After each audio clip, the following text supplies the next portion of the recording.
اللہ وبرکاتہ۔ برادران اسلام، دروس سابقہ میں سیرت سرکار دو عالم صلی اللہ علیہ وسلم کے باب میں ہم نے کچھ باتیں عرض کی۔ کچھ ذکر تو تھا جزیرہ عرب کے بارے میں کہ سرکار دو عالم صلی اللہ علیہ وسلم سے پہلے اس جزیرہ عرب کا کیا حال تھا، کیونکہ اللہ نے حضور کی بعثت کے ساتھ اس کا قرآن میں بھی خاص طور پہ ذکر کیا ہے کہ وَإِن كَانُوا مِن قَبْلُ لَفِي ضَلَالٍ مُبِينٍ، کہ حضور پاک صلی اللہ علیہ وسلم کی بعثت سے پہلے یہ لوگ کھلی گمراہی میں پڑے ہوئے تھے۔ تو اس کے بارے میں ہم نے کچھ باتیں عرض کی، اور پھر اس کے بعد وہ مبشرات اور وہ مؤشرات، مؤشرات کا معنی یعنی وہ اشارات، مبشرات کا معنی ہوتا ہے کسی چیز کے بارے میں خوشخبریاں۔ تو یہ میں نے سیرت کے پہلو سے پہلے عرض کیا تھا کہ یہ ساری چیزیں ایسے نہیں ہیں کہ خود بخود ایک اتفاق ہے، بلکہ یہ بالکل اگر آدمی بڑے تأمل سے، غور سے، فکر سے سرکار دو عالم صلی اللہ علیہ وسلم کی سیرت طیبہ کے ہر پہلو پہ نظر ڈالے تو سمجھ آتا ہے کہ خالق کائنات نے یہ سارا انتظام، یہ ساری بساط جو ہے یہ اسی لیے بچھائی گئی۔ یہ ایسا نہیں کہ اتفاق ایسا ہو جائے، یعنی آپ کسی بھی پہلو پہ نظر ڈالیں۔ یہی میں نے عرض کیا تھا کہ اس وقت دنیا میں دو سپر پاورز تھی، ایک روم اور ایک فارس، لیکن یہ سرزمین حجاز ایک زمین تھی جس پہ دونوں سپر پاور کا کنٹرول نہیں تھا۔ تو اللہ تبارک و تعالیٰ کا اس خطے کو منتخب کرنا حضور کی ولادت کے لیے، تو اس میں آخر کوئی بات تو ایسی تھی کہ دو طاقتیں، ایک اس طرف ہے اور ایک اس طرف ہے، ایک ماورا نہر ترکمنستان کی طرف اور ایک المانیہ سے لے کر حبشہ سے لے کر یہاں تک، یہ دونوں طاقتیں باہر سے گھرے ہوئے ہیں، لیکن یہ درمیانی ٹکڑا کسی کے تسلط پہ نہیں۔ اور اللہ پاک نے اسی جگہ اپنے اس آخری نبی خاتم الانبیاء صلی اللہ علیہ وسلم کو پیدا فرمایا، کیونکہ یہ تو پھر آپ کے اپنے تدبر پہ ہوتا ہے۔ اب دیکھیں نا جی، جیسے آج کل سنا آپ نے اور پڑھا اپنے اخباروں میں بھی، ہندوستان کا، پاکستان کا ایٹمی دھماکے کرنا، یہ ساری چیزیں آپ نے پڑھی ہے۔ تو اس پر ایک جو سائنسدان ہیں وہ اپنی نظر ڈالے گا، جو سیاسی لوگ ہیں وہ اپنی نظر سے سوچیں گے، جو اقتصادی لوگ ہیں وہ اپنی نظر سے سوچیں گے کہ اس میں کتنا فائدہ کتنا نقصان، وہ ضرب تقسیم لگائیں گے، اور عامت الناس جو ہیں وہ اپنے فکر سے سوچیں گے، اور ایک قرآن و سنت کا طالب العلم جو ہے اسے اپنے فکر و نظر کی روشنی میں سوچنا پڑتا ہے کہ یہ بھی کوئی ایسی چیز تو ضرور ہے کہ جس سال حضور صلی اللہ علیہ وسلم کی پیدائش کا سال ہے، اسی سال میں ہاتھیوں کے بادشاہ نے حملہ کیا جو آپ پڑھ چکے، اور ہاتھیوں کے حملے کو ختم کرنے کے لیے اللہ تبارک و تعالیٰ نے پرندوں کو بھیجا، ابابیل کو، بڑا معروف قصہ ہے، اور 3 پتھر لے کے آئے اور گرائے گئے اور وہ ختم کر دیے گئے ہاتھی۔ تو یہ وہ 3 پتھر کیا تھے جن کو اللہ نے خصوصی طور پہ قرآن میں ذکر کیا، وَأَرْسَلَ عَلَيْهِمْ طَيْرًا أَبَابِيلَ تَرْمِيهِمْ بِحِجَارَةٍ مِّن سِجِّيلٍ، کہ ہم نے وہ 3 پرندے بھیجے کہ ابابیل، اور تاکہ وہ ان پہ پتھر جو سجیل، ایک خاص جہنم کی آگ میں پکائے گئے، عام پتھر نہیں تھے کہ پہاڑ کے اٹھا لو۔ تو اسی سے وہ ایٹم کے ذرے پہ آپ غور کریں کہ دنیا اس ذرے پہ پہنچی کہ ایک ذرے سے بھی اتنی بڑی چیزیں جو ہیں وہ طباع کی جا سکتی ہیں۔ تو اصل چیز تو یہ اسلام نے پیش کی تھی، قرآن نے پیش کی تھی، پھر اپنی اپنی سوچ سے لوگ وہاں پہنچے کہ یہ ایٹم کا ذرہ کیا ہے۔ اچھا، اس ایٹم کے ذرے کا اس سال پیدا ہونا جس سال نبی پیدا ہوا ہو، کیا وجہ ہے آخر؟ اس پہ آپ غور کریں، اللہ نے آپ کو علم دیا ہے، پڑھے لکھے لوگ ہیں، کہ آخر اسی سال یہ اللہ پاک نے کیوں ایٹم کا ذرہ پیدا کیا؟ اس سے پہلے مختلف قوموں پہ عذاب آ چکے ہیں، کسی کو سیاح سے مارا گیا، کسی کو بجلی کی کڑک سے مارا گیا، کسی کو پانی میں ڈبویا گیا، کسی کی بستیوں کو الٹ کے پھینک دیا گیا، کہیں ہوا بھیجی گئی، لیکن یہ تک عذاب کسی پہ نہیں بھیجا گیا کہ اوپر سے ایک چھوٹا سا پرندہ اڑتا ہوا آئے اور ایک چھوٹی سی کنکر ڈال دے، اور وہ اس سے آگے حالت ایسی پیدا کر دے کہ فجعلہم کعصف مأکول، ایسے کہ جیسے کوئی گھاس کھا کھا کے چبا چبا کے جانور پھینک دیتا ہے نا، اتنی بڑی چیزیں اس طرح ہو جائیں۔ اچھا، اسی طرح آپ دوسری بات پہ غور کریں کہ جب حضور صلی اللہ علیہ وسلم کی بعثت کا زمانہ آیا تو آسمانوں پہ پہرے شدید ہو گئے، جنات سے کاہن کہیں بھی خبر لے آؤ، خبریں لے آؤ تاکہ ہم اپنی قوم کو خبریں دیں۔ وہ کہیں کیسے خبریں لے آئیں؟ وَأَنَّا كُنَّا نَقْعُدُ مِنْهَا مَقَاعِدَ لِلسَّمْعِ فَمَن يَسْتَمِعِ الْآنَ يَجِدْ لَهُ شِهَابًا رَّصَدًا۔ کہ ہم کیا کریں، وہ جو ہم نے خلا میں اپنے اسٹیشن بنائے تھے جہاں بیٹھ کے ہم فرشتوں کی باتیں لے لیا کرتے تھے، اب جب ہم وہاں جاتے ہیں تو ہمیں تو دہکتے ہوئے انگارے شہاب ثاقب سے مارا جاتا ہے، یعنی یہ آسمانی میزائل بھی تو اسی وقت شروع ہو گئے۔ اب آپ زمین سے میزائل بنا رہے ہیں نا، اللہ نے حضور کی بعثت کے ساتھ آسمانی میزائلوں سے جنات پہ فائرنگ شروع کروا دی، درس دیا امت مسلمہ کو کہ یہ نبوت عالمگیر ہے، اس کی ابتدا میں تحفظ کے لیے یہ چیزیں ضروری ہیں تو اس کے بقا کے لیے بھی یہ چیزیں ضروری ہیں۔ ایک سبق ملا قوم کہ اس کے بغیر تم پھر اس نبوت کی حفاظت نہیں کر سکتے۔ اگر تم نے اس نبوت کی حفاظت کرنا ہے تو پھر تمہیں ایسی ایسی ایجادات کو حاصل کرنا ہوگا۔ اچھا جی، وہ ایجادات آپ کو کیسے ملیں گی؟ آپ کو یہ تو کہا جا سکتا تھا نا کہ بھی علم حاصل کرو، چاہے مکے سے حاصل کرو، علم حاصل کرو مدینے سے حاصل کرو۔ یہ کیوں کہا گیا اطلب العلم ولو بالسین، کہ علم حاصل کرنا ہو چاہے چین جانا پڑے؟ تو اس زمانے میں چین کا نام لینے کی کیا ضرورت ہے کہ اطلب العلم ولو بالسین؟ اچھا، اس کے بعد جب یہ آیت اتری وآخرین منہم لما یلحقوا بہم، کہ ایسی لوگ بھی آئیں گے جو ابھی آپ کے پاس نہیں آئے ہیں، تو صحابہ نے پوچھا حضور وہ کون لوگ ہوں گے؟ تو حضور نے سلمان فارسی پہ ہاتھ رکھا، فرمایا اس کے قبیلے کے لوگ ہوں گے۔ لو کان العلم بالسریا لینالہ رجل من فارس، اگر علم کہکشاں سریا پر بھی ہوگا تو فارس کی کوئی اولاد جو ہے وہاں جا کر بھی علم حاصل کرے گی۔ اچھا، ایک جگہ لفظ ہے لو کان الدین بالسریا لینالہ رجال من فارس، کہ اگر دین وہاں تک ہوگا تو ان فارس میں سے کوئی پیدا ہوگا، معنی یہ ہے کہ عجم سے کوئی پیدا ہوگا۔ فارس عجمی ہے نا عرب کے مقابلے، فارس جو ہے وہ عجم ہے نا عرب کے مقابلے پہ۔ فارس میں سے آپ کوئی ملک لے لیں، آپ کو یعنی ماورا النار سارا چلے جائیں، وہ سب فارس کہلائے گا۔ تو ایک عرب تھے، فارس تھے، روم تھے، تو فارس عجم میں آئے گا۔ تو معنی یہ ہے کہ عجمی لوگ دین میں بھی اتنی آگے بڑھیں گے کہ جیسے امام ابو حنیفہ رحمۃ اللہ علیہ، اور یہ جدید ٹیکنالوجی میں بھی بڑھیں گے تو وہی عجمی ہوں گے۔ تو یہ بھی تو کوئی سبق تھا نا جو ہمیں سیرت سے ملا، صرف یہ تو نہیں۔ اور اسی کو علامہ اقبال نے کہا تھا کہ فطرت کی مقاصد کی کرتا ہے نگہبانی، یا بندہ صحرائی یا مرد کوہستانی۔ وہ یہ پہلے کہہ گیا تھا کہ فطرت کے مقاصد کی کرتا ہے نگہبانی، یا بندہ صحرائی یا مرد کوہستانی۔ وہ آخر کوئی بات تو تھی۔ آپ تصور کر سکتے ہیں وہ یہ باتیں کیوں کہہ گیا تھا کہ ایک ہوں مسلم حرم کی پاسبانی کے لیے، نیل کے ساحل سے لے کر تاب خاک کاشگر۔ اس وقت کاشگر کوئی آپ کے پاس تھا یا مسلمان تھے یا آزاد ہو گئے تھے؟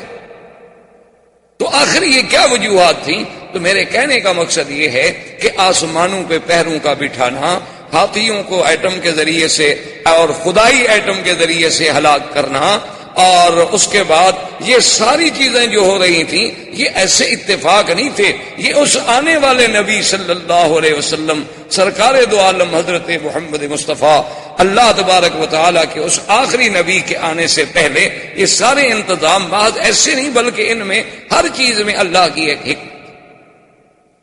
اب دیکھیں کہ حضور صلی اللہ علیہ وسلم کے لیے اللہ نے خاندان کیسا منتخب کیا، باعتبار نسب کے سب سے اعلیٰ، کہ ولد اسماعیل ذریت ابراہیم، ذریت ابراہیم میں، اور پھر دیکھیں ابراہیم علیہ السلام کے دو بیٹے، ایک اسماعیل علیہ السلام اور ایک اسحاق علیہ السلام۔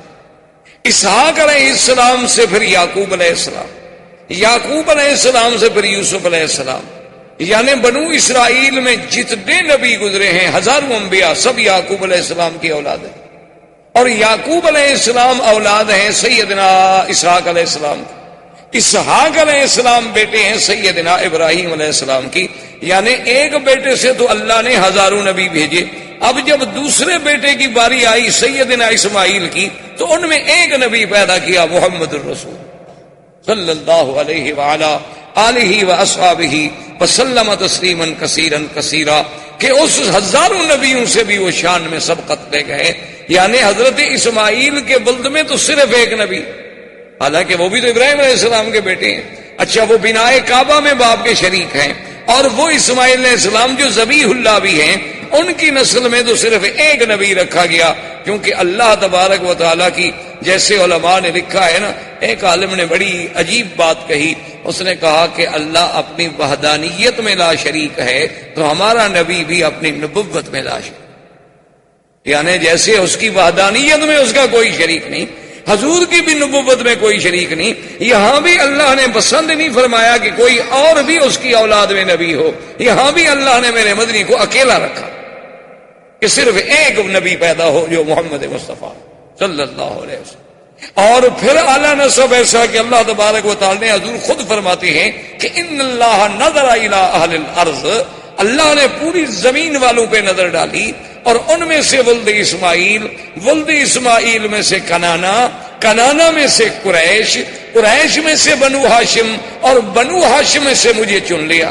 یعنی اللہ نے نسب دیکھیں کیسے نسب صاف کیا کہ ساری دنیا میں سے ولد اسماعیل کو منتخب کیا، اور پھر بنو کنانا، اس کے بعد ان میں سے پھر قریش کو چنا گیا، قریش میں سے بھی پھر قریش کے بھی تو بہت بڑا قبیلہ تھا نا، آگے کئی بطن تھے، کئی شاخیں تھیں، کئی ان کی آگے فرو تھیں، ان میں سے اللہ نے بنو ہاشم کو چنا، اور بنو ہاشم کے گھرانے میں سے اللہ نے عبداللہ کو چنا، اور عبداللہ کے گھر میں اللہ نے محمد الرسول اللہ صلی اللہ علیہ وآلہ آلہ وصحبہ وسلم تسلیما کثیرا کثیرا کو چنا۔ یعنی آپ اندازہ فرمائیں یہ سارا ایسے تو نہیں۔ اور پھر یہ دیکھیں کہ جب قریش کا خاندان، یہ لوگ اپنے شرف کے لیے، یعنی اتنے لوگ تھے کہ آج کل تو لوگ پیسوں کے لیے لڑتے ہیں، آج کل تو لوگ پیسوں کے لیے لڑتے ہیں، عورت کے لیے لڑتے ہیں، زر کے لیے لڑتے ہیں، زمین کے لیے لڑتے ہیں، لیکن یہ خاندان جو ہے اس کا کمال دیکھیں، یہ اپنے شرف کے لیے لڑتے تھے کہ یہ ہماری عزت کا مسئلہ ہے۔ ان کی جتنی لڑائیاں آپ دیکھیں گے شرف کی تھی، اب دیکھیں کعبۃ اللہ بن گیا، حجر اسود پہ لڑائی ہو گئی تو اس کا مقصد کیا تھا؟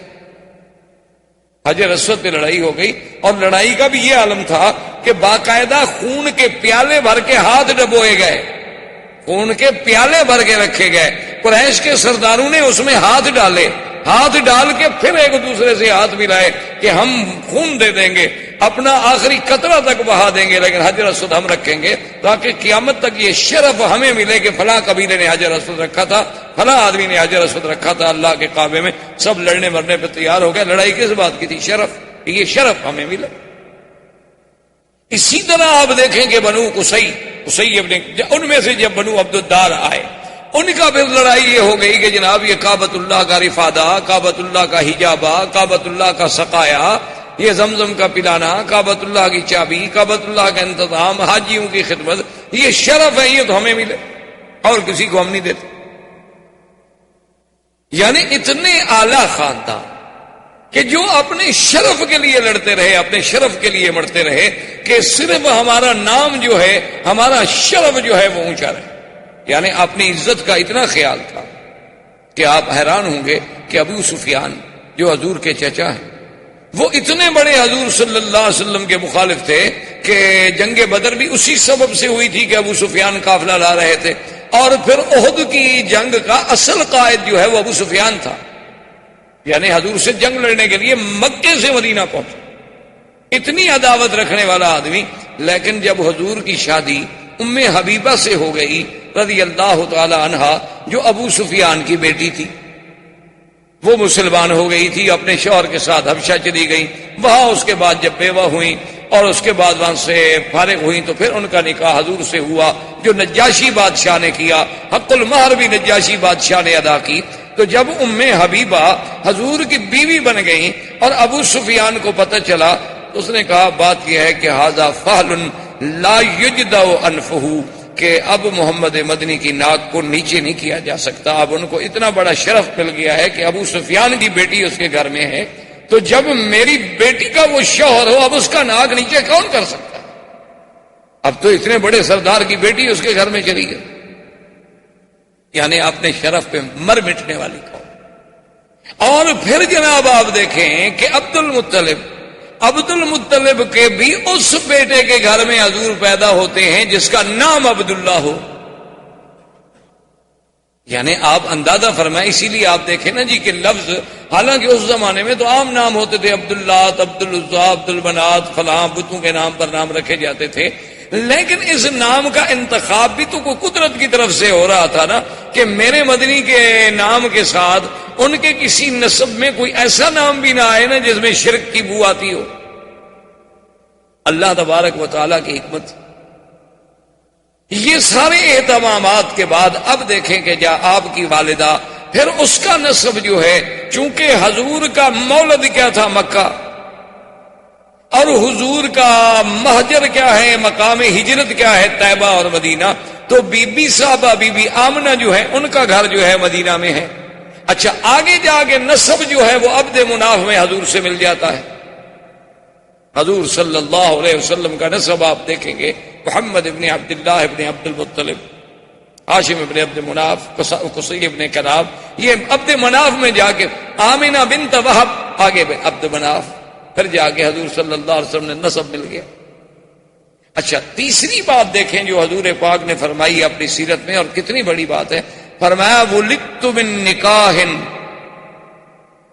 آپ نے فرمایا کہ اللہ تبارک و تعالی نے میرا سلسلہ سیدنا اسماعیل سے لے کر میری اماں آمنہ تک، فرمایا اصلاب طاہرۃ و ارحام طاہرات، اللہ نے مجھے منتقل جو کیا ہے تو حضرت اسماعیل سے لے کر میری والدہ آمنہ تک کسی عورت نے گناہ نہیں کیا. یعنی اللہ نے کیسے محفوظ رکھا اس سلسلے کو کہ جہاں جہاں حضور صلی اللہ علیہ وسلم کا نسب جڑتا گیا، کفر تو آیا لیکن ان عورتوں میں گناہ نہیں آیا. یعنی وہ کافرہ تو ہو سکتی ہیں لیکن ناپاک نہیں تھیں، چونکہ وہ سلسلہ نقل ہوتا چلا آ رہا ہے حضور صلی اللہ علیہ وآلہ وسلم کا، ایک باپ سے دوسرا، پھر تیسرا، پھر چوتھا، حتیٰ کہ بی بی آمنہ تک یہ سلسلہ چلا. اور اسی طرح بی بی آمنہ فرماتی ہیں سرکار دو عالم صلی اللہ علیہ وسلم کا جب حمل مبارک ٹھہرا، جب حضور صلی اللہ علیہ وسلم ابھی بطن والدہ میں تشریف لائے، تو فرماتی ہیں خدا کی قسم ہے کہ ایسا حمل تو مجھے پہلے کبھی دیکھنے کا بھی اتفاق نہیں ہوا کہ یہ پہلا حمل تھا جس میں مجھے تکلیف نہیں ہوتی تھی. ورنہ حمل ایک ثقل ہے، ایک بوجھ ہے ماں کے لیے، لیکن فرماتی ہے لما حملت بمحمد صلی اللہ علیہ وسلم، جب میں حضور صلی اللہ علیہ وسلم میرے بطن میں آئے تو اتنے خفیف کہ مجھے کبھی محسوس ہی نہیں ہوا کہ میرے پیٹ میں کوئی بوجھ ہے. اور اس کے بعد بی بی صاحبہ فرماتی ہیں کہ میں نے ایک دن اسی حمل کی حالت میں خواب دیکھا. میں نے خواب دیکھا، اور خواب کیا دیکھتی ہوں کہ میرے بطن مبارک سے ایک نور نکلا ہے اور وہ پوری کائنات پہ چھا گیا ہے، روشنی اس کی جو تھی ساری زمین پہ پھیل گئی ہے. میں سوچتی رہی کہ اس خواب کا کیا تعبیر ہو سکتی ہے. تو اس زمانے میں جو کاہن تھا، وہ لوگ کاہنوں کے پاس ہی جاتے تھے، انہی سے ان کے اعتقادات تھے. اس سے جب میں نے پوچھا تو اس نے کہا ان لابنک ھذا شان، جو تیرے پیٹ میں بچہ ہے نا، معلوم ہوتا ہے یہ کوئی بڑے شان والا بچہ ہے، اس کا دین جو ہے وہ پورے روئے زمین پہ پھیلے گا. تو بیوی کہتی ہیں میں سوچتی تھی کہ کیسے وہ دین ہوگا، کیا دین ہوگا، چونکہ ان کے تصور میں نبوت اور رسالت کا تو کوئی تصور بھی نہیں. اچھا اسی طرح اب آپ حیران ہوں گے کہ بھئی حضور صلی اللہ علیہ وسلم کے ولادت پہلے اچھا بیوی کہتی ہیں کہ میں ایک دفعہ گزر رہی تھی تو ندا آئی، آواز آئی اور آواز یہ آئی میرے کانوں میں کہ ابشری ابشری یا آمنہ، اے بی بی آمنہ تمہیں مبارک۔ کہتی ہے میں رک گئی، مجھے آدمی کوئی نظر نہ آئے، مجھے کوئی سمجھ نہ آئے کہ اس مبارک کا کیا مطلب ہو سکتا ہے۔ خیر بات آئی گئی ہو گئی۔ کہتی ہیں کہ پھر کئی دن کے بعد جب میں گزری، علیحدہ ان پہاڑی علاقوں میں سے جا رہی تھی، تو پھر آواز آئی کہ ابشری یا آمنہ، اے بی بی آمنہ تمہیں مبارک ہو، فإنک قد حملت بأحمد، کہ اب تیرے بدن میں جو بچہ پیدا ہونے والا ہے اس کا نام احمد ہو۔ تو کہتی ہے میں حیران ہو گئی کہ کیا بچہ ہے، ابھی نام بھی نہیں، ہمارے تو تصور میں نہیں۔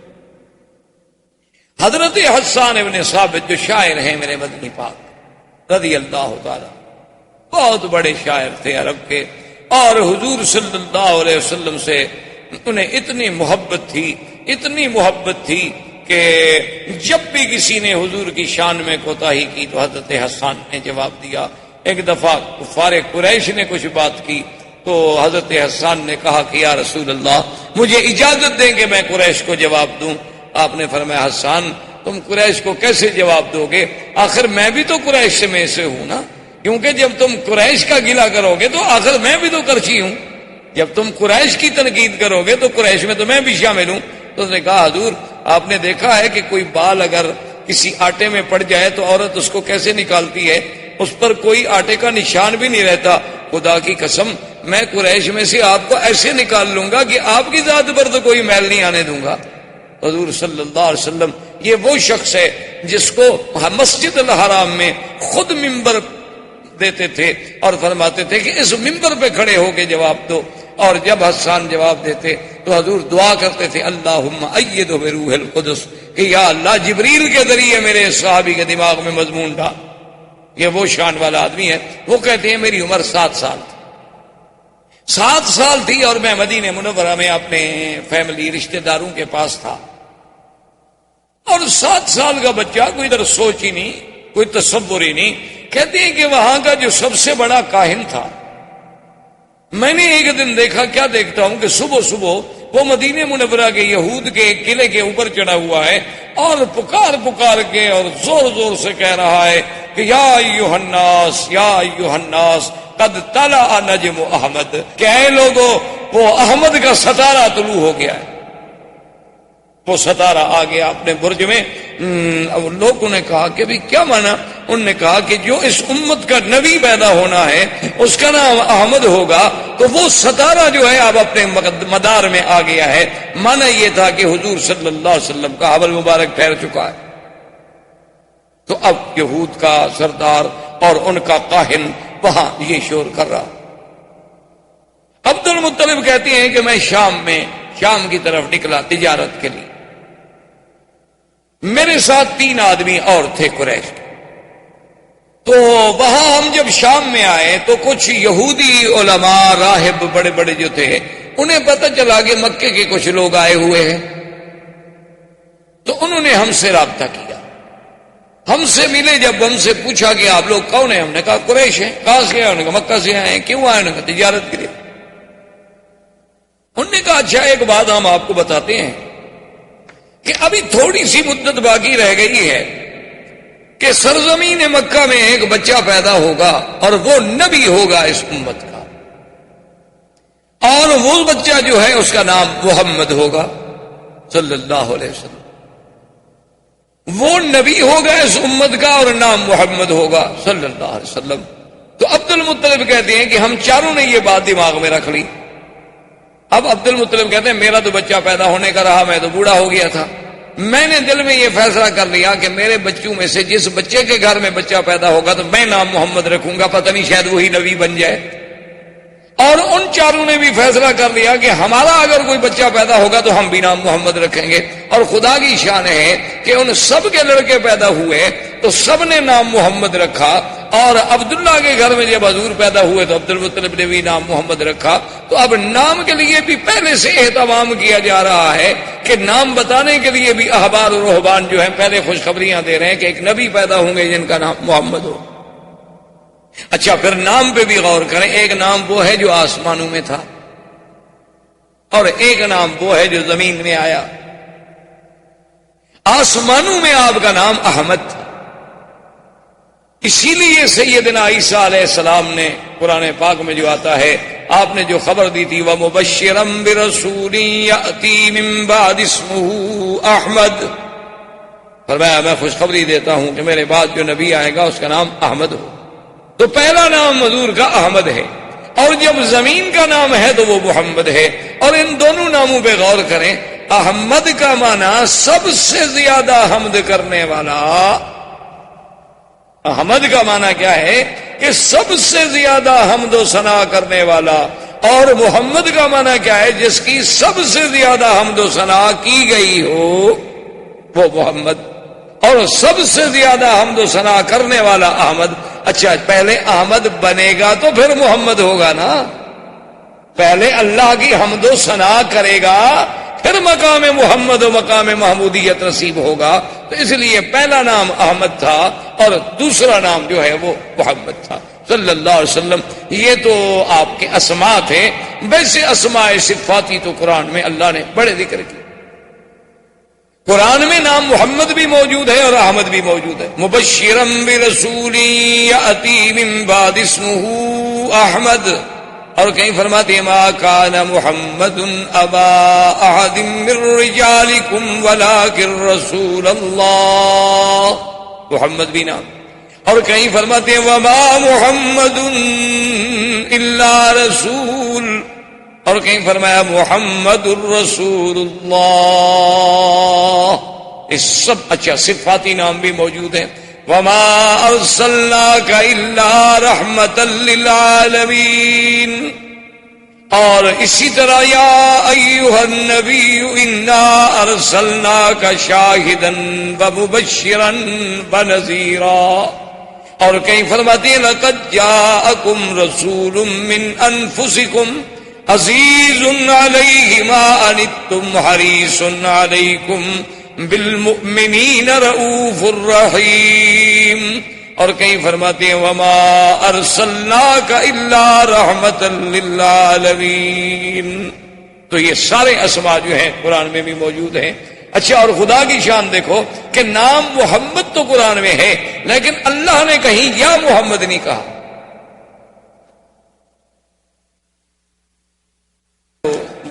درود شریف تو پڑھ لیا کریں کم سے کم اتنا احساس ہو کہ بھئی حضور کے ساتھ محبت کا یہ فرض ہے کہ جب نام آئے تو فوراً زبان پہ درود شریف آ جانا چاہیے امتی کے. تو بہرحال میرے کہنے کا مقصد یہ تھا کہ عظمت سیرت رسول پاک پہ نظر ڈالیں کہ اللہ نے حضور کا نام تو قرآن میں 4 دفعہ لیا لیکن کسی جگہ یہ نہیں کہا کہ یا محمد. جیسے فرمایا یا عیسی ابن مریم اانت قلت للناس یا عیسی یا زکریا انا نبشرک بغلام اسمہ یحییٰ. یا زکریا یا یحییٰ خذ الکتاب بقوہ یا آدم اسکن انت وزوجک الجنہ. سب یا آدم یا زکریا یا میرے مدنی کو نہیں فرمایا یا محمد. جہاں بھی فرمایا یا ایھا النبی. کہیں فرمایا یا ایھا المزمل. کہیں فرمایا یا ایھا المدثر. کہیں فرمایا یا ایھا الرسول بلغ ما انزل الیک من ربک. اور کہیں فرمایا والضحی واللیل اذا سجا. کہیں فرماتے ہیں طٰہٰ. کہیں فرماتے ہیں یاسین والقرآن الحکیم انک لمن المرسلین. مانا کیا تھا کہ ہر نبی کو نام سے پکارا گیا، میرے مدنی کو اللہ نے لقب سے پکارا. یعنی یہ عظمت جو ہے یہ بھی صرف سیرت مصطفیٰ کے حصے. ہاں کہیں نام لینا ضروری تھا، اللہ نے نام لے لیا لیکن جب اللہ نے مخاطب کیا تو لقب سے کہ اے کپڑے میں لپٹنے والے. حضور صلی اللہ علیہ وسلم کو خطاب کیا گیا تو جب بھی خطاب ہوا تو خطاب لقب سے کیا گیا تاکہ عظمت محمد مصطفیٰ صلی اللہ علیہ وسلم جو ہے وہ آشکار. اور اسی طرح جناب آپ دیکھیں کہ بی بی صاحبہ بی بی آمنہ کہتی ہیں کہ جب حضور صلی اللہ علیہ وسلم، اور خدا کی شان ہے اسی لیے میں نے عرض کیا تھا نا کہ ذرا غور کریں کہ ولادت کے لیے اللہ نے مکان منتخب کیا تو کون سا؟ یعنی جہاں آپ کا مولد ہے وہ مقام کون سا ہے کہ جس کی اللہ قرآن میں قسمیں کھا رہے ہیں کہ لا اقسم بہذا البلد، اور وہ مقام ہے کہ اول بیت وضع للناس للذی ببکۃ مبارکا، سب سے پہلا گھر.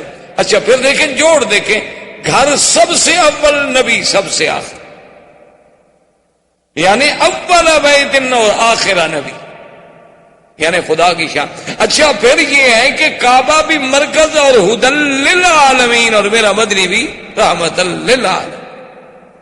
اور اسی طرح جیسے کعبے کا وجود بقائے عالم کا سبب ہے کہ جب تک کعبہ ہے دنیا قائم ہے، کعبہ ختم ہوگا دنیا مٹ جائے گی. میرے مدنی کی نبوت آخری ہے، جب تک حضور صلی اللہ علیہ وسلم کا دین قائم ہے دنیا قائم ہے، ورنہ اس کے بعد دنیا فنا ہو جائے گی. تو اللہ نے اپنے نبی کے لیے مولد چنا تو کون سا؟ مکہ، جو ساری کائنات میں سب سے افضل سرزمین. اچھا اور زمان چنا تو کون سا؟ ربیع الاول. ربیع الاول، ربیع کا موسم آپ جانتے ہیں کہ سب سے اچھا موسم کیا ہوتا ہے؟ ربیع. اور زمانہ چنا تو ربیع الاول، مکان چنا تو کعبۃ المشرفہ، اور سنہ کون سا چنا؟ اصحاب الفیل، کہ جس میں کفر کی قوتوں کو ختم کر کے اسی سال محمد مدنی کو پیدا کیا گیا صلی اللہ علیہ وآلہ آلہ واصحابہ وسلم تسلیما کثیرا کثیرا. اور اس کے بعد جب پیدا ہوتے ہیں تو آپ اندازہ فرمائیں کہ بی بی صاحبہ فرماتی آزاد منہا، فرماتی ہیں ایسا نور ہوا کہ آزاد منہا قصور الشام، کہ شام کے محل نظر آنے لگے اور کسرا کے محل کے کنگرے گر گئے. اور مورخین نے باقاعدہ لکھا ہے کہ آپ کہ کسرا کا محل جو تھا اس کے محل کے کنگرے آگے جو بنے ہوئے تھے نا خوبصورت سے، وہ گرے، اور گرے کتنی؟ 14. جب 14 کنگرے گر گئے تو بادشاہ کو گھبراہٹ پیدا ہو گئی. اب جناب اس نے کہا کہ فوراً احبار رہبان کو بلاؤ. احبار و رہبان کو جب بلایا گیا، ان سے بادشاہ نے بات کی، بھی کیا بات ہے، یہ کیا ہو رہا ہے کہ میرے محل کے کنگرے گر گئے، اور ادھر سے خبر آ رہی ہے کہ ہمارا جو بحیرہ تھا وہ زمین میں دھنس گیا، اور کہیں سے خبر آ رہی ہے کہ آتش بجھ گئی. یہ کیا ہو گیا؟ مجوس کی آتش جو سینکڑوں سالوں سے، صدیوں سے آگ جل رہی تھی، کیونکہ ان کے نزدیک آگ کا بجھ جانا جو ہے وہ تو بہت بڑی، یعنی بہت بری بات تھی، اس لیے وہ ہمیشہ آگ کو جلاتے ہیں. لیکن وہ آگ بجھ گئی، اور پورے کا پورا ایک یعنی جھیل جو ہوتی ہے پانی کی، ایک بحیرہ جو تھا وہ زمین میں فوراً دھنس گیا، اور میرے محل کے 14 کنگرے گر گئے. یہ بات کیا ہو رہی؟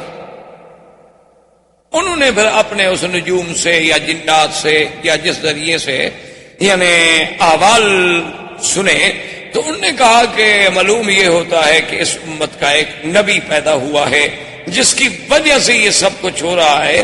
تو اس نے کہا کہ اچھا یہ 14 کنگرے کا کیا معنی ہے؟ انہوں نے کہا کہ اب آپ کی حکومت جو ہے صرف اس وقت تک رہے گی، اب 14 بادشاہ ہیں جو حکومت کریں گے آپ کے ملک پر، اس کے بعد پھر آپ کا ملک پر حکومت نہیں رہے گی، آپ کی شہنشاہیت نہیں رہے گی. انہوں نے کہا عجیب بات. کہنے لگا اچھا چلو اگر تمہاری بات سچی بھی ہے تو 14 بھی تو کوئی تھوڑے نہیں ہوتے نا، 14 بادشاہ گزریں گے، نسل در نسل بیٹا آئے گا، پھر اس کا پھر اس کا پھر اس کا، تو چلو بڑا زمانہ ہے. اس کا مطلب ہے کہ ابھی ہمارا اقتدار تو ہے نا، 14 نسلیں تو ہماری دیکھیں گی نا اقتدار.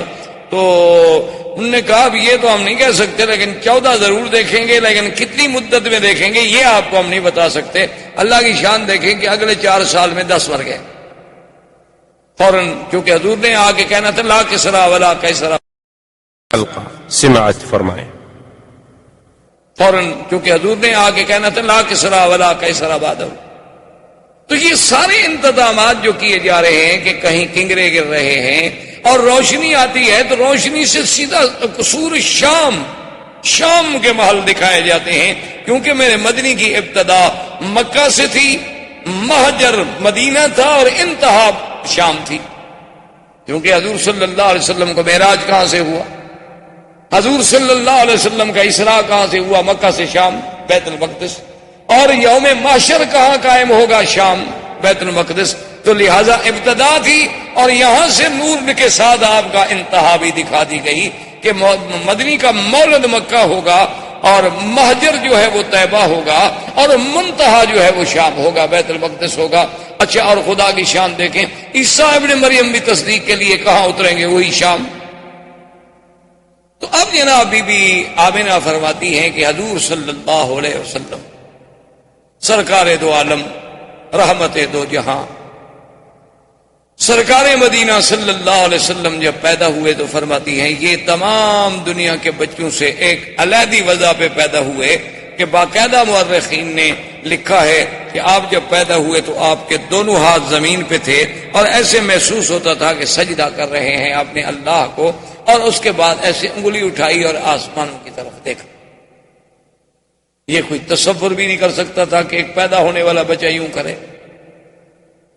بعض علماء نے تو حضور کا کلام بھی نقل کیا ہے کہ جیسے مہد میں عیسیٰ علیہ السلام نے کلام کیا، اسی طریقے سے یعنی گود میں اس ماشتہ کے بیٹے نے کلام کیا، اصحاب اخدود کے واقعے میں باقاعدہ ایک بچے نے کلام کیا، موسیٰ علیہ السلام پہ جب تہمت لگی تو بچے نے کلام کیا، یوسف علیہ السلام پہ جب تہمت لگی تو بچے نے کلام کیا۔ تو بعض علماء نے نقل کیا ہے کہ حضور نے بھی کلام کیا، اور بعض نے تو اتنا لکھا ہے کہ پہلا کلام ہی یہ تھا اللہ اکبر کبیرہ والحمد للہ کثیرا وسبحان اللہ بکرۃ واصیلا۔ اور سیرت پاک کے اس پہلو پہ دیکھیں کہ حضور صلی اللہ علیہ وسلم بی بی فرماتی ہیں کہ ولد مختونا ومسرورا، کہ حضور جب پیدا ہوئے تو ختنہ ہو چکا تھا، اور حضور جب پیدا ہوئے تو چہرے پہ مسکراہٹ ہے، مسرور ہے، خوشی ہے۔ عبد المطلب کو خبر دی گئی، کیونکہ حضور کی پیدائش سے 6 مہینے پہلے ہی آپ کے والد عبداللہ تو فوت ہو گئے۔ اب خدا کی شان دیکھیں کہ والد یوں فوت ہو گئے، پھر بعد میں والدہ فوت ہو گئی، دادا فوت ہو گئے، چاچا فوت ہو گئے، اور حضور صلی اللہ علیہ وسلم کی وہ شان یتیمی جس کو قرآن نے خود ذکر کیا کہ الم یجدک یتیما، لیکن آگے بھی کہہ دیا فآوا، کہ میرا مدنی آپ کو ہم نے یتیم نہیں پایا، پھر ہم نے آپ کو خود تربیت دی، خود حفاظت کی۔ کیونکہ کوئی یہ تصور نہ کرے کہ یتیم بچے تو عام طور پہ بھٹک جاتے ہیں، ان کو تو کوئی سنبھالنے والا نہیں ہوتا، نہ باپ نہ ماں۔ جن کے ماں باپ ہیں وہ تو کنٹرول کرتے ہیں نا بچے کو، کیا پڑھ رہا ہے، کہاں جاتا ہے، کہاں سوتا ہے، کون دوست ہے۔ لیکن جو یتیم ہے اس کا کون فکر کرے؟ اللہ نے فرمایا نہ میرے مدنی کو ایسا یتیم نہ سمجھنا، اس کا تو میں خود انتظام کرنے والا ہوں، اور میں والدین کو بھی اٹھا رہا ہوں، تاکہ اگر کل کو کوئی بچہ قابل ہو تو لوگ کہتے ہیں نا جی ایسے بہرحال کیوں ایسے قابل نہ ہوتا، دیکھو کس باپ کا بیٹا ہے، تو لوگ اس کی قابلیت کو باپ کی طرف نسبت کرتے ہیں، شاگرد کی لیاقت کو کہتے ہیں جی ٹھیک ہے ماشاءاللہ یہ ڈاکٹر صاحب بڑے لائق ہیں، لیکن انہوں نے کس استاد سے پڑھا ہے؟ استاد بھی تو دیکھو نا۔ اللہ نے فرمایا میرا مدنی نہ میں آپ کا باپ رکھوں گا، نہ دادا، نہ استاذ، نہ مدرسہ، تاکہ تیرے کمالات کی نسبت صرف تیرے رب کے ساتھ ہو اور کسی کے ساتھ، اور کسی سے نسبت کی ہی نہ جا سکے۔ کوئی یہ نہ کہے کہ جی باپ کی تربیت نے ان کو بنا دیا۔ اس لیے حضور فرماتے تھے کہ ادبنی ربی فاحسن تادیبی، کہ مجھے ادب جو سکھایا میرے رب نے سکھایا، میری تربیت میرے رب نے کی ہے۔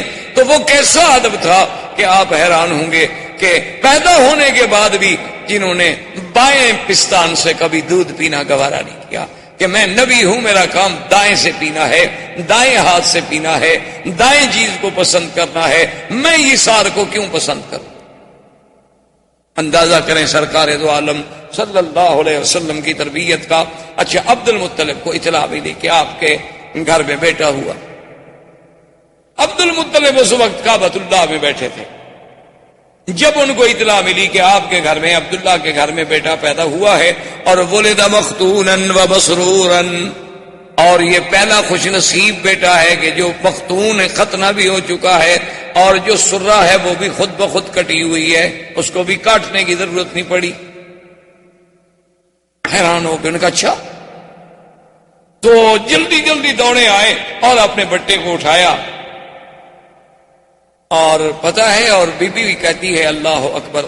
اب حالانکہ دیکھیں کہ اس وقت نہ توحید ہے نہ دین ہے، لیکن بی بی آمنہ کہتی ہے کہ حضور کے پیدا ہونے کے بعد جو پہلا لفظ میں نے کہا نا حضور کے لیے، جو پہلا کلمہ میرے منہ سے نکلا، اور وہ کیوں نکلا، وہ فرماتی ہیں کہ میں ابھی حضور میرے پیٹ مبارک میں تھے کہ میں یہ سن چکی تھی آواز کہ جب بچہ پیدا ہو یوں کہنا، اعیذک باللہ الواحد من کل حاسد، کہ میں تمہیں اس اللہ واحد کی پناہ میں دیتی ہوں ہر حسد کرنے والے سے.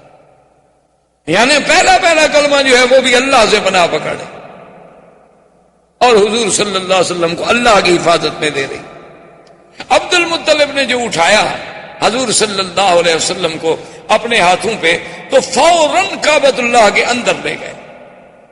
عبد المطلب لے کے آئے اور سب سے پہلے کعبے کے اندر لے گئے، اور کعبے کے اندر جا کے اللہ تبارک و تعالیٰ سے دعا کی کہ مولا میرا بیٹا عبداللہ تو فوت ہو گیا ہے، لیکن اتنے جو تو نے شان والا بچہ مجھے عطا فرمایا ہے تو اس کی حفاظت فرما، اس سے دنیا کے ہر شر سے، دنیا کے ہر حسد سے، دنیا کے ہر عناد سے محفوظ فرما، اور اس کو عظمت عطا فرما. کعبۃ اللہ کے اندر دعا کر کے واپس آئے، اور آ کے بی بی آمنہ سے کہا کہ خیال رکھنا اس کا چہرہ مجھے بتا رہا ہے کہ ان ابنی ھذا لشان، اس میرے بیٹے میں کوئی بات ضرور ہونی ہے، یہ ہے کوئی شان والا بچہ.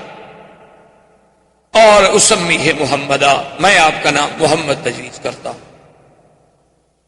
اور سرزمین عرب میں یہ رواج تھا کہ جب بچہ پیدا ہوتا تھا تو وہ خود دودھ نہیں پلاتی تھی مائیں، دودھ پلانے کے لیے انہیں دیہاتوں میں بھیجا جاتا تھا، دور بھیجا جاتا تھا شہروں سے،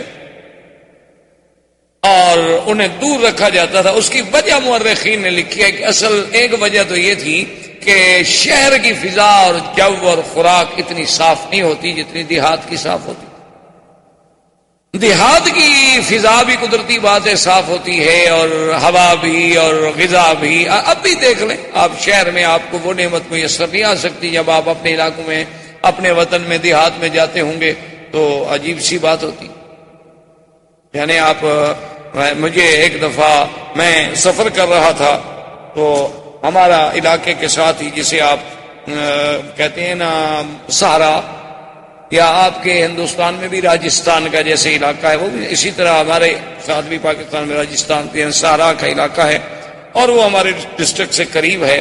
تو وہاں کچھ دوستوں نے، انہوں نے کہا کہ حضرت آپ آتے ہیں اور جلسہ، سفر، تقریر، درس، صبح درس، مغرب کو درس، عشاء کو درس، رات کو جلسہ، پھر سفر، تو کم از کم آپ ایک دن 2 دن دیں تاکہ ہم آپ کو یہاں کو ہرن ورن کا شکار کھلائیں، یہ کریں وہ.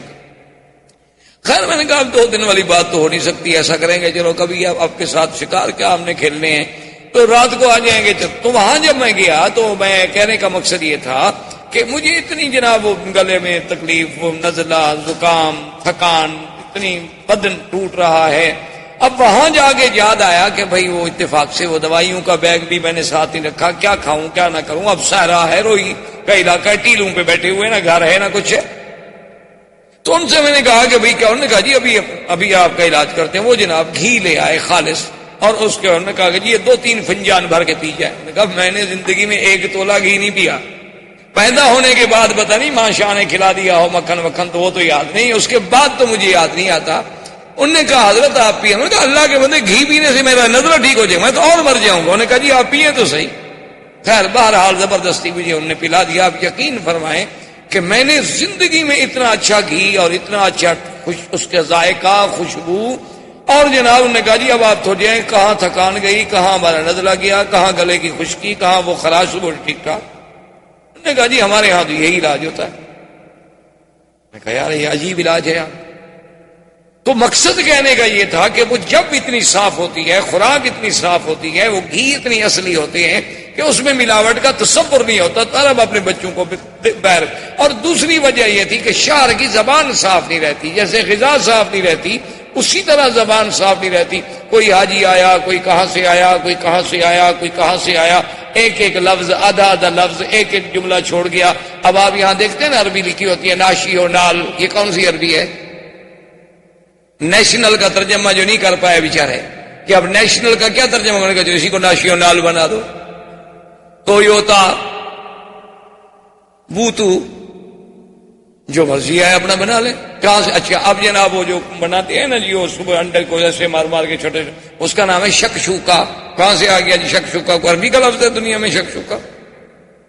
پیزا کون سی عربی ہے جی پیزا؟ یہ تو اٹالین پراٹھے کا نام ہے پیزا. یہاں کون سی عربی میں آ گیا پیزا؟ یہ اس لیے کہ زبان بگڑتی ہے. جب باہر کو لوگ آتے ہیں تو اپنی کچھ برائیاں تو ہمیں دے جاتے ہیں، اچھائیاں مکے والوں کی لے جاتے ہیں اور برائیاں وہ یہاں چھوڑ جاتے ہیں.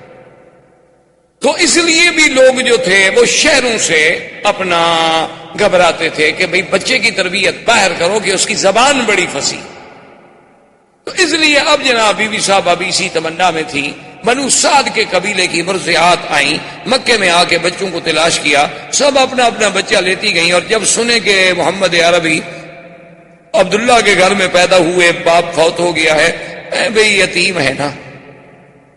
اچھا یہ مطلب نہیں تھا کہ ان کو صرف پیسوں کا خیال ہوتا تھا، وہ دودھ کی کوئی اجرت طے نہیں کرتی تھی، ان کے نزدیک دودھ بیچنا حرام تھا. اچھا یہ ہمارے دیہاتوں میں بھی رواج رہا ہے، ہمارے قبائل میں، کہ دودھ بیچنے کو بڑا حرام سمجھا جاتا ہے. کہ دودھ ہے یار ٹھیک ہے اللہ کی نعمت، اس کو کیا بیچنا ہے.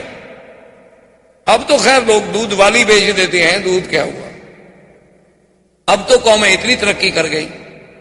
اچھا خیر جناب وہ یہ ہوا کہ وہ یہ سوچتے تھے کہ بعد میں اکرامیہ جو ہے وہ تو ہمیں ملنا ہے نا. طے نہیں کرتے کہ ہمیں دودھ پلانے کے اتنا پیسے دو، لیکن صاف بات ہے کہ بڑا گھر ہوگا تو اکرام، لباس، کپڑے، یہ وہ ملے.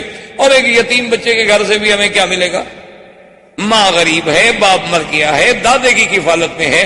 اور اس زمانے میں عبد المطلب کا گھرانہ سب سے زیادہ غریب تھا. غربت کی وجہ کیا تھی کہ جو کچھ ہوتا تھا وہ تو حاجیوں پہ لٹا دیتے تھے. جو کچھ ہوتا تھا وہ حاجیوں پہ لٹایا جاتا تھا کہ ان کو پانی پلاؤ، شربت پلاؤ، ان کو جناب کھانا کھلاؤ، ان کے رہنے کا انتظام کرو. اب اتنے حاجیوں کا انتظام کرنا ہے ایک سردار کو، تو اس کے گھر میں بچ کیا جاتا ہے. تو بہرحال جب وہ مایوس ہو گئیں تو بیٹھے بیٹھے حلیمہ نے جو حضور صلی اللہ علیہ وسلم کی مرضعہ ہیں، دایا ہیں، اپنے شوہر سے کہا، ان کے شوہر کا نام حارث تھا، اپنے شوہر سے کہا کہ مجھے کوئی بچہ نہیں ملا، اور میں یہ بھی نہیں چاہتی کہ سب لوگ تو بچے لے جائیں اور میں بغیر بچے کے جاؤں. تو اب ایسا کیوں نہ کریں کہ ہم اس یتیم بچے کو لے لیں. اس نے کہا کہ ٹھیک اچھی بات ہے، جب اور کوئی نہیں ملا تو چلو خالی رہنے سے تو بہتر ہے کہ کوئی بچہ تو ہم لے جائیں. بی بی حلیمہ آئی، آگے دیکھا تو عبد المطلب بیٹھے ہیں. انہوں نے پوچھا کون ہو؟ نے کہا میں مرضعہ ہوں، میں سنا ہے کہ بچہ ہے، یتیم ہے اور وہ میں لینا چاہتی ہوں. انہوں نے کہا دیکھ لو کہ وہ یتیم ہے، ان کے والد فوت ہو گئے، اور تمہیں پتا ہے کہ ہم سرداری کی وجہ سے اور خدمت حجاج کی وجہ سے کتنے تنگ دست ہیں، شاید تمہاری خدمت نہ کر سکیں، لیکن ایک بات میں تمہیں بتاؤں، ایسا بچہ تمہیں کبھی نہیں ملے گا. اور اس کے بعد انہوں نے پوچھا ما اسمک، تیرا نام کیا ہے؟ تو بی بی کہتی ہے میں نے کہا حلیمہ. نے کہا قبیلتو کے، تمہارا قبیلہ کون سا؟ نے کہا بنو سعد. تو فرحن شدیدہ، حضرت عبد المطلب بڑے خوش ہو گئے، کہنے لگے اسمو کے حلیمہ تھی، حلیمہ و قبیلتو کے سعد و ابنی محمدہ، تمہارا نام حلیمہ حلم سے ہے اور قبیلہ سعد سعادت سے ہے، لیکن میرا بیٹا بھی تو پھر محمد ہے صلی اللہ علیہ وسلم. اور بی بی حلیمہ کہتی ہیں کہ میں اندر گئی تو حضور صلی اللہ علیہ وسلم ایک سبز ریشمی کپڑا تھا جو اماں نے نیچے بچھایا ہوا تھا، اور اس پہ حضور ایسے سیدھے لیٹے ہوئے تھے، اور فرماتی ہے کہ اتنا جمال تھا، اتنا حسن تھا، اور اتنی چہرے پہ تبسم تھا کہ میں تو ڈر گئی کہ میں ان کو اٹھا کے نیند سے بیدار کر کے ایسے اس منظر کو کہیں ضائع نہ کر بیٹھوں. میں اب ڈر کے مارے ہاتھ نہ لگاؤں کہ چلو سونے تو میرے پاک نبی صلی اللہ علیہ وسلم، کہ اتنی پیار سے لیٹے ہوئے کہ نظریں آسماں کی طرف ہیں، چہرے پہ تبسم ہے، اور رنگ ایسا میں نے نہیں دیکھا، جمال ایسا میں نے نہیں دیکھا. تو میں نے بی بی آمنہ سے پوچھا کہ آپ کا یہ بیٹا؟ اس نے کہا تمہیں پتا ہے کہ ولد مختونن، یہ تو پیدا ہی مختون ہوا ہے، یہ تو پیدا ہی مسرور ہوا ہے. ان ابنی ھذا لشان، میرے اس بیٹے کو اللہ نے کوئی مقام دینا ہے. حلیمہ اگر بچہ لینا ہے تو ذرا خیال سے لے جانا. اور حلیمہ بی بی کی سواری کیا تھی؟ یہ گدھا. بعض روایات میں اونٹنی کا ذکر ہے، لیکن بعض روایات میں گدھا کا ذکر. اچھا اب جناب عجیب شان دیکھیں کہ جب وہ آئے سواری چونکہ ایک تھی، آگے اس کا شوہر بیٹھا، اصولی سی بات کہ خامن جو ہیں وہ آگے بیٹھتے ہیں اور عورتیں پیچھے بیٹھتی ہیں، آج کل تو نہیں، یعنی اس زمانے کی میں بات کر رہا ہوں، یہ حضور صلی اللہ علیہ وسلم کے اس دور ولادت کی بات ہے۔ تو بہرحال وہ حارث جو تھا وہ سواری پہ آگے بیٹھا اور اس کے بعد ان کی بیوی پیچھے۔ اب بیوی پیچھے بیٹھے گی تو حضور کو تو آخر وہ گود میں لے گی نہیں۔ اچھا جب گود میں لے کے بیٹھی سواری نہیں چلتی، وہ سواری کھڑی نہ ہو۔ اب بیوی کہتی ہے میں حیران ہو گئی، پہلے ہماری سواری کمزور تھی، اب اور یہ ہو گیا کہ بھئی اتنا بچے کا بوجھ تو نہیں ہو سکتا کہ اس کی وجہ سے یہ نہ چلے۔ تو کہتی ہیں کہ میں نے کہا اپنے شوہر سے کہ ایسا کرو کہ سواری ایک تو کمزور ہے، دوسرا شہر میں آنے کے بعد بھی سواری جو ہے جانور پر اثرات ہوتے ہیں، ابھی تم اس کو آگے پکڑ کے چلاؤ، جب باہر نکل جائیں گے پھر تم بیٹھ جانا۔ تو جب میرا خاوند اترا اس نے آگے پکڑا تو چل پڑی، اور جب ہم شہر سے نکل گئے ہم نے پھر سواری کو بٹھا دیا، پھر اسی طرح بیٹھے، پھر وہ رک گئی۔ میں نے کہا کیا بات ہے؟ تو حارث کہنے لگا کہ آمنہ معلوم ہوتا ہے کہ یہ بچہ کوئی ایسے شان والا ہے کہ اس کو اس کا مالک پیچھے نہیں بیٹھنے دیتا، اس کو آگے ہی بٹھانا ہوگا، تو لہذا اس کو میں آگے لے لیتا ہوں، تم پیچھے بیٹھی رہو۔ تو میں نے اپنی گود میں لے لیا۔ تو کہتے ہیں میری سواری جو چلی نا تو ساری بنو سعد کی سواریاں پیچھے رہ گئیں اور وہ ہمیں پکار رہی ہیں کہ حلیمہ تمہاری سواری کو کیا ہوا؟ میں نے کہا سواری تو وہی ہے پر سوار بدل گیا، سواری تو میری وہی ہے جو آتے ہوئے چل نہیں سکتی تھی، آتے ہوئے کھڑی نہیں ہو سکتی تھی۔ اور پھر بی بی حلیمہ کہتی ہے کہ ہمارے علاقے میں غربت کا یہ عالم تھا، پورا علاقہ برباد تھا، اور میری کہتی ہے کمزوری کا یہ عالم تھا کہ میرا ایک بیٹا تھا، اس کو میں دودھ نہیں پلا سکتی تھی، دودھ والا بیٹا تھا، یعنی رضاعت کے دور میں تھا، لیکن اتنا میرا کم دودھ ہوتا تھا کہ سارا دن میرا بیٹا روتا رہتا تھا۔ بی بی حلیمہ کے بیٹے کا نام عبداللہ تھا جو حضور کا رضائی بھائی تھا۔ اب دیکھیں باپ کا نام بھی عبداللہ اور رضائی بھائی کا نام بھی عبداللہ، ماں کا نام آمنہ اور مرضیہ کا نام حلیمہ، یعنی آمنہ امن سے، حلیمہ حلم سے، قبیلہ سعد سے، اور رضاعت والا بھائی بھی عبداللہ۔ یہ سارے اتفاق ہے۔ یہ تو معلوم ہوتا ہے کہ اس خالق کائنات نے نظام بنایا کہ جس چیز پہ آپ نظر ڈالیں یعنی عجیب حیرت ہوگی۔ اچھا دیکھیں نا، اگر آپ لفظ دیکھیں اللہ تو کس دوسرے لفظ پہ شد ہے، پہلے لفظ پہ تو شد نہیں ہے نا۔ اور حضور کے نام پہ بھی دیکھیں محمد، وہاں بھی شد دوسرے نام پہ آتی ہے، پہلے نام پہ نہیں آئی، آخر پہ بھی نہیں آئی۔ یعنی یہ سارے اتفاقات ہیں۔ یہ بخت و اتفاق ہے کہ ہاں جی اتفاق ہے، ایسا ہو گیا ہوگا، یہ کیا بات ہے؟ یہ سارے زمین و آسمان کی سٹیجیں جو سجائی جا رہی ہیں یہ سارے اتفاق نہیں، بلکہ معلوم یہ ہوتا ہے کہ یہ کارخانہ ہستی اللہ تبارک و تعالی نے شاید اسی آنے والی ذات کے لیے پیدا کیا کہ اب جناب بھائی کا نام کیا ہے؟ عبداللہ، اور آپ کی دو بہنیں بھی ہیں رضائی، ایک کا نام تھا شیمہ اور ایک کا نام تھا انیسا یا انیسا۔ تو بی بی حلیمہ کہتی ہیں کہ میرا اتنا دودھ بھی نہیں ہوتا تھا کہ میرا بچہ پی لے، وہ بیچارہ روتا رہتا تھا، نیند نہیں آتی تھی بھوک کے مارے، کہ اور تو کوئی غذا کوئی نہیں تھی۔ لیکن کہتی ہے جب میں حضور کو لے کے آئی تو کہتی ہے پہلا دن تھا کہ میرے سینے کے دونوں حصے جو ہے دودھ سے بھر گئے، اور حضور پاک نے بھی پیٹ بھر کے دودھ پیا اور میرے بیٹے نے بھی پیٹ بھر کے دودھ پیا، اور دونوں آرام کرتے رہے کہ اللہ نے میرے بدن میں بھی انقلاب، میرے گھر میں بھی انقلاب، اور میری بکریاں شام کو چرنے گئی واپس آئیں تو ان کے نت بھرے ہوئے ہیں دودھ سے۔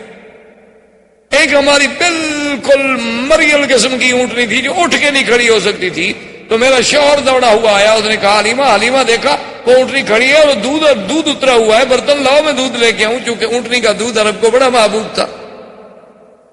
اللہ تبارک و تعالی نے حضور پاک صلی اللہ علیہ وسلم کی بی بی حلیمہ کے گھر جانے سے وہ ظاہری برکتیں، وہ باطنی برکتیں، وہ معنوی برکتیں، وہ حصی برکتیں، وہ وجودی برکتیں ایسے اظہار ہوئے کہ دنیا دنگ رہ گئی۔ اور پھر بی بی کہتی ہے کہ حضور کے اپنے بدن میں جو بڑھنے کا انداز تھا، یعنی عجیب حیرت کی بات تھی کہ جو بچہ 1 مہینے میں بڑھتا ہے اتنا حضور 1 دن میں بڑھ جاتے تھے۔ یعنی بی بی صاحبہ فرماتی ہیں جب حضور کی عمر 2 سال کی ہوئی ہے تو آپ 6 سال کے نظر آتے تھے، اور حضور صلی اللہ علیہ وسلم نے 4 مہینے کی عمر میں بولنا شروع فرما دیا۔ اور اتنے فصیح لفظ کہ اب دیکھیں نا، حضرت ابو بکر صدیق خود قریشی ہے، خود اہل مکہ ہے. کبھی کبھی انہوں نے ایک دفعہ حضور صلی اللہ علیہ وسلم سے کہا کہ یا رسول اللہ صلی اللہ علیہ وسلم، مجھے بڑی حیرت ہوتی ہے کہ کبھی آپ ایسا لفظ بولتے ہیں کہ ہم عرب ہیں، کرشی ہیں، لیکن ہمیں بھی سمجھ نہیں آتا اس کا ترجمہ. تو حضور نے فرمایا کہ ابو بکر ایسا کیوں نہ ہو، ایسا کیوں نہ ہو. ولدت فی قریش وربیت فی بنو سعد، اللہ نے مجھے قریش میں پیدا کیا اور بنو سعد جیسے قبیلے میں نے وہاں تربیت پائی، میں نے وہاں دودھ کا زمانہ گزارا. اگر میری زبان فصیح نہیں ہوگی تو پھر کس کی زبان فصیح؟ تو اللہ تبارک و تعالی آپ کو بھی اور مجھے بھی حضور کی سیرت پر عمل کرنے کی توفیق عطا فرمائے. زندگی باقی تو بات باقی. اللہم صلی علی سیدنا محمد وعلی آل سیدنا محمد کما صلیت علی ابراہیم وعلی آل ابراہیم فی العالمین انک حمید مجید.